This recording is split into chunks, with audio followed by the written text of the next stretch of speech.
And I'll talk a little bit after I've shown it to you. Beginning. End. Win. Lose. Hold on. Move on. Think global. Think local.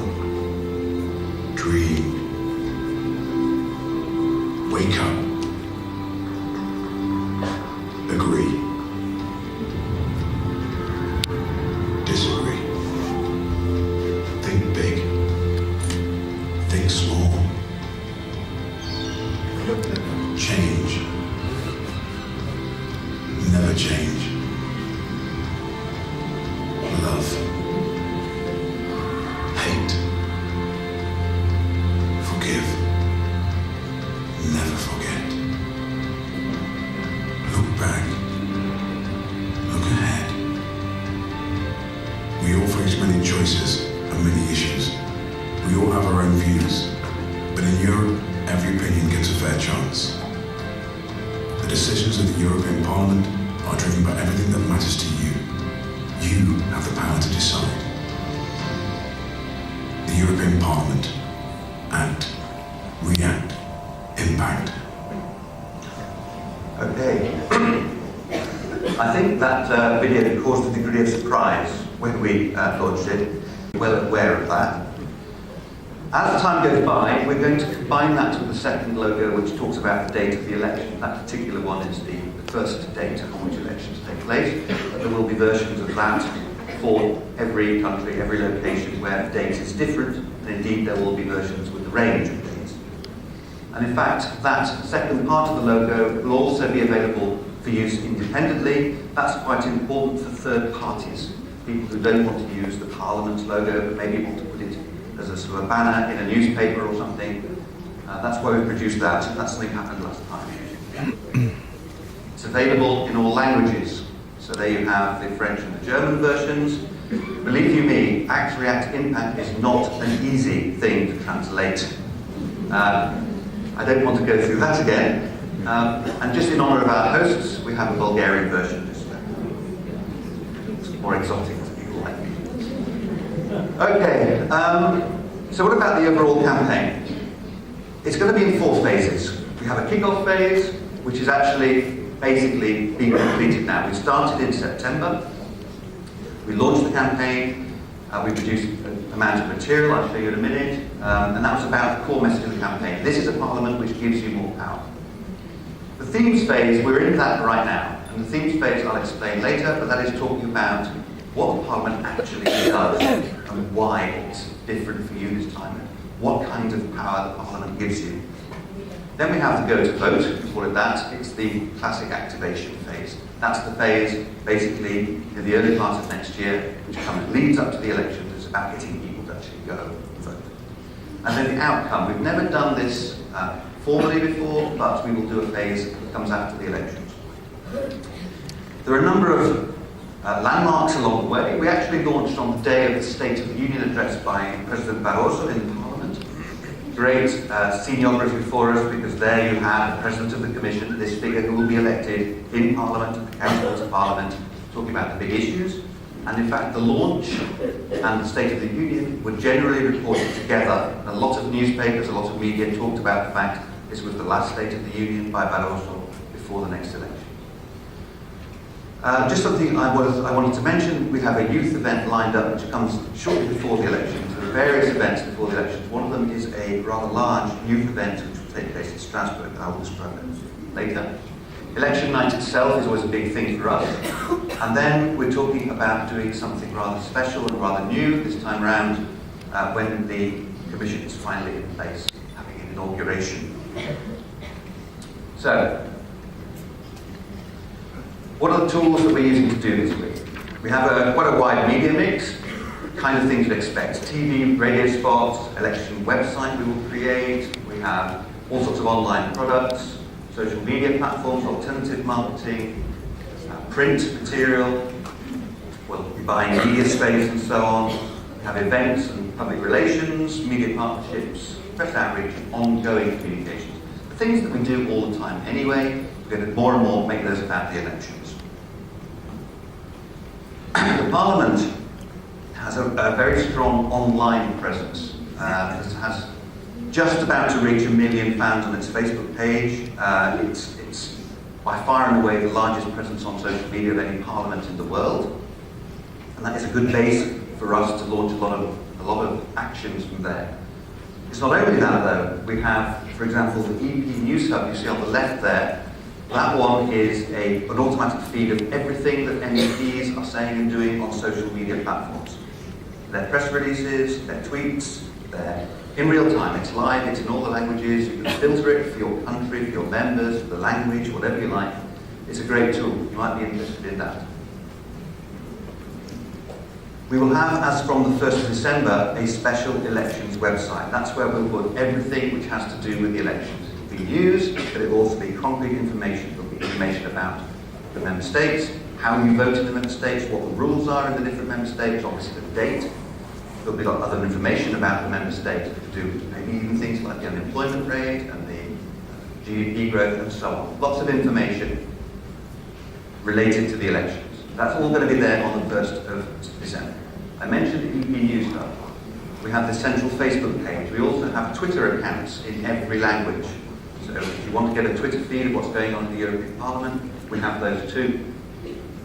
We also have, through our network of information offices, those same tools on a local basis. So you've got a Facebook page basically in every country. So if you don't know it, like Facebook page of the Office of the European Parliament in your country. You'll get a lot of news that comes that way. That will be obviously in your own language. There are also Twitter feeds run by our offices. So there's a big online presence. Okay? There's a web team in Brussels and there are teams in all these offices. So those are the people you can talk to if you want to know what's going on online. We also have audiovisual facilities. So we have great facilities for broadcasters. We have places where people can, studios where they can make radio programs, TV programs, and we have a great network with broadcasters across Europe. So Eurovision, Circom, people like that. So if you have local TV stations that are operating where you are, they probably already have a partnership with the European Parliament. Press relations and facilities, we have a lot of press officers both in Brussels and around the different countries dealing with media. There are people, so if you have contacts with the media, local media, national media, there is someone in your office, in your capital, who deals with that, with media relations. This is the local presence I was talking about. So in every capital there is a European Parliament information office. You probably know that. And those people are available to you in this campaign. It's a campaign that we are decentralising to a large degree. We're saying to people, talk about what you want to talk about where you are. We also organise a lot of events. So I've mentioned the youth events coming up. There are open days. There are the general PR that Parliament does. There's actually a cinema prize called the Lutz Prize. There's a human rights prize called the Sakharov Prize. These things are all opportunities to talk about the elections. And we have a lot of partners and people that we work with, EU institutions, starting with the EU institutions, and of course, last but very much not least, the Europe Direct Information Centre. Okay, and between, we have, say, broadcast partners, we have NGOs, we have recipients of our grants and so on, carrying out information action on their behalf. And we have European political parties. Again, a new player in this game. If you want anything that comes from this campaign, if you want the logo in your language, if you want a leaflet, if you want a film, if you want anything that we have produced in this election campaign, you can get it here. This is our download centre. It's on the website, it's europol.eu/download centre. Okay? All the material is there. You can have it, you can take it, you can use it. We take it as very open attitude to our material this time. So let's go for it. Okay, I just want to show you something else now. The other thing that's important is not just what we're doing, but what other people are doing. This is really important. We had a conference last week in which someone from the Obama campaign was there, and he said, A lot of what they did was simply recycle things that other people were doing. They were trying to get the enthusiasm of others. So let me give you a couple of examples. VoteWatch is an organisation which monitors the activities of the European Parliament and MEPs, analyses their behaviour. We can't do that. As an institution, we can't sort of assess how members act. These people can. And what they've done with the information they have gathered is they've created a vote matching tool. So you can go on this thing, you can answer some questions, and you can find out basically which party you're closest to, which political group you're closest to, and which members of Parliament have most often voted as you would have voted. It's quite fun. It's very easy. Just go and try it. Also, I want to show you a little video here again. I'll talk about it afterwards. European elections. By voting, you will not stop war in Syria, dictatorships in Africa, sexism at work, racism everywhere, people getting fat, people getting dumb, people dying of hunger. You will not change this, because the European Union is not the next superhero.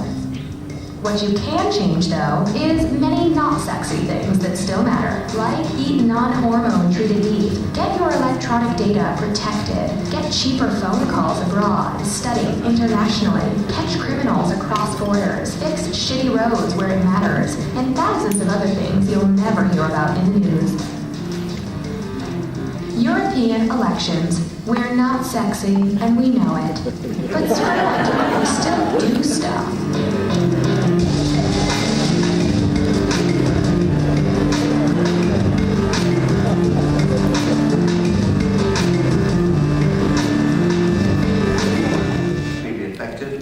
This particular advert got clicked way above anything that ever happens on Facebook for some reason. We've produced a leaflet. Sorry. So this is just generally about the campaign. You think you have no power to think again. And then inside, a little bit explaining, those are the inside pages, why this time it's different. So we say that, but we explain why. There's a little bit of text there that explains why. We've produced posters. They're all over the place here. We're doing this as well, building decoration. This is in Brussels, Strasbourg, and this is in Bratislava. So these kind of things are going on. If you've been into the town here, the city, you'll see a decorated building in Sofia as well. These kits, you've got them. You've got the USB key. On your USB key is the film, so use it, please. And we will produce the usual stickers, USB keys, and all the rest. Okay, so that was the kick-off phase. That's kind of already happened. But the material is there. It's an electronic form. If you want it, you can get it, you can print it, whatever. The themes phase. We've identified a number of themes that we want to talk about. This phase basically goes from now until February. We will talk about jobs. We will talk about Europe's place in the world. We will talk about money. What should mean budgets, the money that we have, that we spend, the money that we take, as it were. Stuff you were hearing yesterday morning. The quality of life. Quality of life is a bag in which we put lots of things: the environment, consumer protection, privacy, all those things, which actually, in many ways, make Europe distinct from other parts of the world. And of course, the economy. As Bill Clinton said, it's the economy is stupid. That's what it's all about. Okay? So each of those will have a set of support material. There will be a poster, there will be an explanatory leaflet, there will be an infographic, there will be a short film, and there will be a narrative that goes with that. Poster, for example, this was the first one on jobs. It's a leaflet on jobs, an infographic, an interactive infographic that you can move around, and a little film. This is just a tiny little extract just to show you the kind of thing it is. It was showing it today outside. So it's this kind of animated thing. The Globalization Adjustment Fund, designed to assist people. I'm not going to show you all of that, but anyway, that's just an idea. It was running all day yesterday. And the other thing we're doing are these events. So we're doing what we call React events. There are 5 of these events around Europe. The first one took place last week. It was last week in Paris. This rather attractive building. And these are events that we promote ahead of time using some sort of guerrilla approach. We use these little people. They were installed as an artist called Slinker who does this. And these went really well online on social media, so spreading these pictures of little people talking about employment. The actual event itself was very kind of the TED style thing. It was kind of cool, you know? We didn't have members there. There was one member there. There was one member, I'm being reminded there was one member there, who's actually in the top left.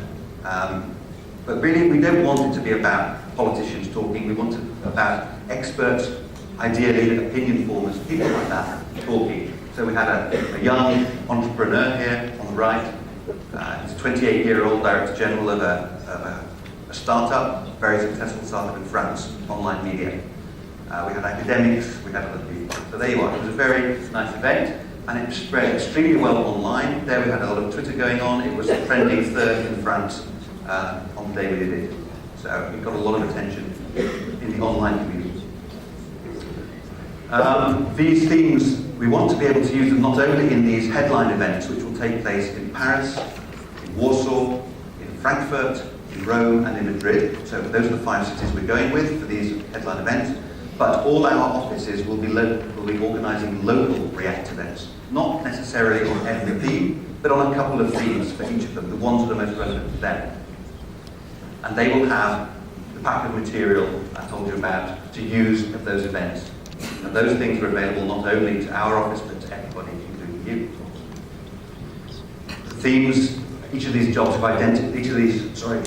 themes, we've identified a number of sub-themes. Specifics, so we're talking about specifics. When we talk about jobs, we say, what have we actually done? The Youth Guarantee Scheme, the Erasmus Plus, the Globalisation Fund. These things are concrete examples of what the European Parliament, what Europe does. Okay, then we have the Go to Vote phase. The Go to Vote phase is the bit that comes at the beginning of next year. It will start in March. Why in March? Because March is the time that political parties will announce their candidates for the presidency of the Commission, and therefore that is the time that the real political campaign gets going. Okay? So at that point you'll have political parties on the scene doing their thing. Okay? And at that point we will shift our emphasis very much to making the campaign about getting people to take part in this election. There will be a TV spot. I haven't got anything to show you here yet. That is in the process of being planned and made. This is a still from a draft that we had earlier on. Very much this idea. You choose who's in charge. You go one way or the other. This is an election. It's like any other election. It's about choosing who runs the place. Okay? That is our campaign flagship. It will be in every language. And I mean not only the official languages of the EU, but we will make it in all the languages we need to make it in. So if Welsh TV was going to carry this spot, then we will make it in Welsh, okay? Or whatever. I say that, but it will largely be a non-verbal approach. We're trying to avoid too much language, so it does translate well across. It will be the same spot for everywhere. It will be 30 seconds long. And we are looking for free distribution via national and regional TV companies. Now, that's because, very practical reason, we don't have enough money to pay for TV advertising. It's just too expensive. But most member states offer some opportunities to carry this kind of material free of charge because it's considered official communications. I think the tone of the year might be rather unofficial, but we're hoping to get on with that. We did it last time round in 2009. In Germany, we got a lot of airtime. In the UK, we got none. That's the UK. Okay. We will also distribute it online, and we're hoping to get it into cinemas, and that will largely with the help of our friends at the Future. I'm looking at you, Ilva. So if we can get some help from the media programme, perhaps get it in cinemas, as we did last time, that would be fantastic. Okay. There will be outdoor advertising. You'll see it around in stations, airports, on buses, bus stops, and all the rest of it. And of course, social media. We are really big on social media. We have a lot of stuff we're going to do. Alternative marketing, Facebook applications, there'll be iPad applications, those kind of things, viral content, online debate, all of that. In each of the member states, there is a community manager who within our office or is shared between the Parliament office and the Commission representation. Those community managers are really important people. They have a double job. Firstly is to put stuff out. They will be talking about things that are happening in the campaign. But they're also there to listen. It's really important. To listen to the buzz, what's going on in that member state, what's going on in that locality, and reacting. So if people are talking about a particular problem, which is something in some way connected with the European elections, then they will react. So there you have it. That's very important, and I guess social media is going to be one of the main tools that I think a lot of the Europe Direct Centres will use as well. And we have a great network on that. That's something where we would very much welcome you coming to us and saying, what can we do? How can we help spread the material? How can we build the buzz? This is going to be quite important too. So, because we have candidates, inevitably we will have candidate debates. So, it's a rather cheeky picture at the top there, taken from the last UK election and branded for the European election. Obviously the classic, the Nixon-Kennedy debate.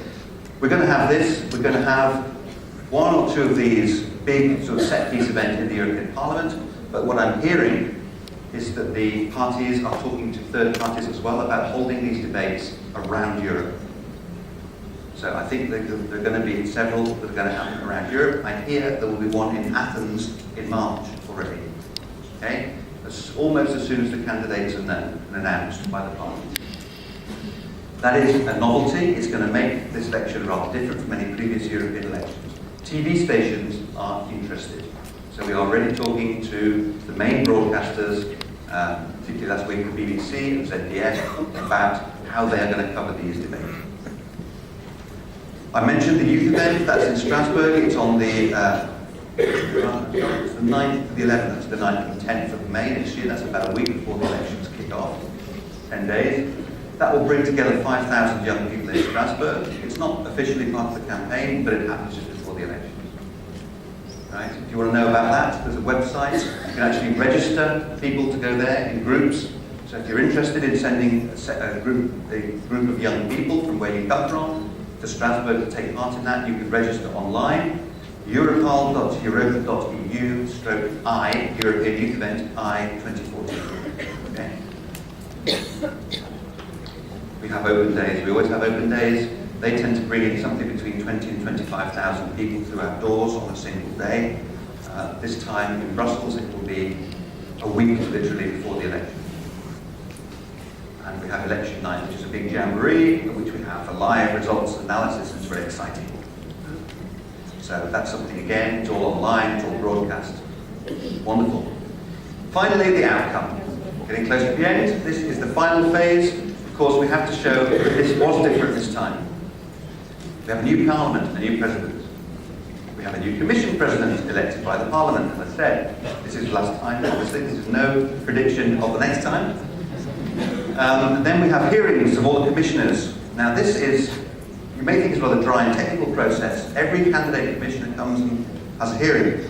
The most people who've ever followed the European Parliament online at the same time, by web streaming, was last time, was the hearing of the Bulgarian commissioner, or candidate commissioner, the last hearing, because it didn't go so well. She's actually there at the bottom right. It didn't work out for her, but that generated incredible interest. I think it's good that people are interested in what's going on here. Then we approved the new commission, the Parliament approved the new commission, and then we have this idea that there will be inauguration day. You know that thing that happens in Washington, D.C. every 4 years? It's coming to a Brussels near you. The President of the Commission, newly elect, made a speech. He or she will make a speech. The President, he, right here. You never know. But of course, the message is, we put you there, mate, and you are accountable to this Parliament. Okay? So, that's about it. A to-do list for all of you and all of me. Events all over Europe. There's print material you can distribute. You can spread online. These are all things I've been talking about. There's community management. That's listening and reacting to what real people are saying. Partner activation. We all have partners. I mentioned people like VoteWatch doing that voting tool. There are lots of other people doing similar things. Media space that we're buying. Other people maybe want to buy that too. TV spot placement. Maybe you're not the right people to ask to help us with that, but I always ask anybody who's in the room to help us put this TV spot on TV. Cinema placements I mentioned, and of course, all your own products and this general building the buzz. That's it. Thank you very much.